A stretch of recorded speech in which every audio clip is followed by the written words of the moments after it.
Hey guys, tonight we wander into the calmest corner of Mount Olympus, where the drama level drops from thunderbolt-throwing family feud to something closer to a quiet afternoon with a warm fireplace and a cup of tea.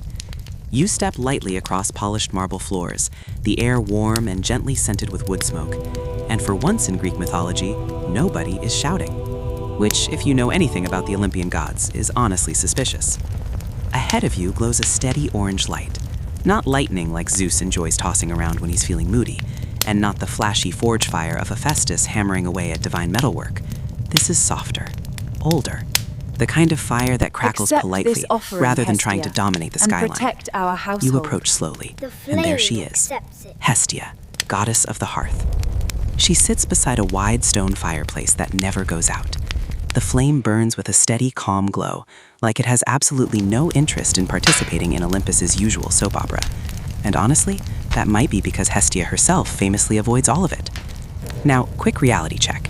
If you were an ancient Greek mortal visiting Olympus, you probably wouldn't survive the experience. The altitude alone might take you out before Zeus even notices you wandering around. But for tonight's purposes, let's assume you're on a very relaxed divine guest pass. Hestia looks up from the fire as you approach. She doesn't seem surprised. In fact, she gives the kind of calm nod someone gives when they've already been expecting you for the last 1,000 years. The hearth in front of her is not just decorative. In ancient Greek religion, Hestia's flame was sacred, and every household in Greece maintained its own hearth fire dedicated to her. In many cities, a public hearth burned in the town hall as well. When colonies were founded, Greeks even carried fire from the mother city's hearth to the new settlement, symbolically bringing Hestia with them.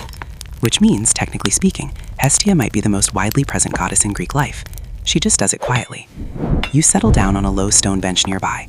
The warmth of the fire spreads through the room in gentle waves, and outside the tall windows of Olympus, the afternoon sky drifts lazily over distant mountains.